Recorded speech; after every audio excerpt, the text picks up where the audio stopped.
He's trying to pull the seat down. Okay. There you go. Hey everybody, we were just walking home from the park, and in full conversation, Z was standing next to me, and we were pulling Xavier in this wagon, and we were talking about mountain lions actually, and them being attracted over here to all the cats. And then we kind of hear some scuffling next to us, off to my right, and like muffled growling. And before I could really turn and see what was going on, a dog with a slobbery tennis ball in its mouth came up and positioned itself right in front of me.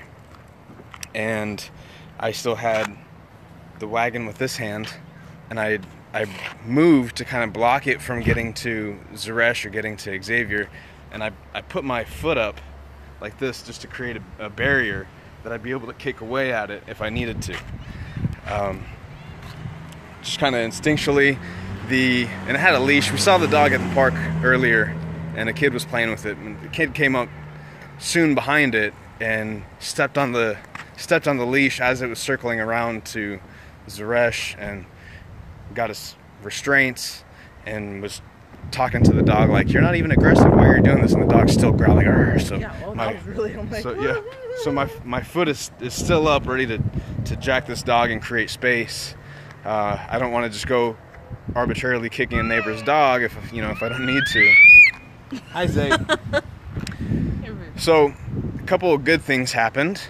The dog came up to me, and not Xavier, not Zeresh, because as we were walking, if the dog wanted to, Xavier's out here, could have got picked on, and the dog had a tennis ball in its mouth, so it was growling, displaying possible aggression for whatever reason, but it wasn't biting. It was occupied with that tennis ball, so it didn't have to get kicked, and I didn't have to get bit. So that was a good outcome. Yeah. Z and I were debriefing, talking about how we could do it better, and I came out here so we could show them. And so if there's a sudden threat and it happens in that manner again, regardless of what comes up to us, Zeresh is going to take this handle and move it away from me, so I know that she has Xavier, she has the handle, and now I can move, I can create more distance, and my hands are freed up.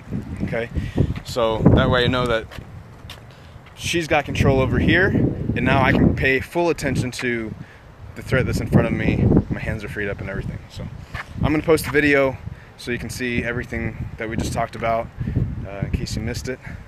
But a nice, pleasant, not too hot And I was like, oh my gosh, you should do this more often. day at the park. She had just said we should do this more often. We should do this more often. And then this slobbering dog comes up growling at us. Like, maybe not. Poised in front of us. We'll just keep watching the Nature Channel instead. All right. Stay safe. Bye.